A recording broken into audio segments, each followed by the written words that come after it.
Magandang umaga mga ka-Team Rosa. May sasagutin po tayong query galing sa ating isang follower na si Nelson Panganiban Suarez.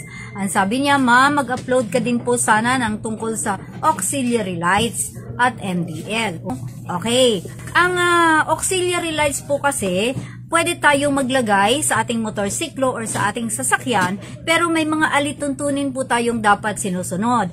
Ang beam po kasi ng ating auxiliary light ay dapat nakatuon pababa, hindi po palabas. Kung sa mga motorsiklo po ay dapat mounted siya below sa handlebars, na ang distance ng kanyang ilaw ay abot ng 10 meters forward.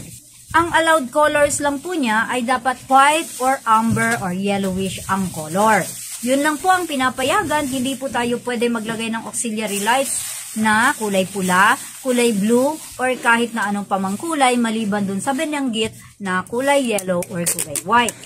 Ang limit po natin sa bawat auxiliary light ay hanggang 6 lang po na bulb or 6 na bumbilya. Dapat yung ating auxiliary light ay may sariling switch at hindi dapat konektado kung tayo ay magbubusina or tayo ay magbubukas ng ating headlight. Ito po ay dapat na nakatakip sa umaga at siya lang ay ginagamit kung hindi po well lighted ang mga kalsadang dinadaanan natin.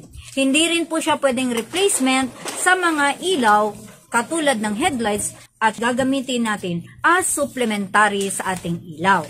Ngayon, may mga tanong din po tayo tungkol sa LED lights kung inaalaw na palitan yung ating headlight ng LED lights. Pinapayagan naman according sa ating batas dito sa Pilipinas, kaya lang dapat ay within sa regulation ng Land Transportation Office rules. Dapat po ang LED light natin ay may correct beam pattern at ang brightness niya po ay hindi dapat mag-exceed sa 5,000 lumens.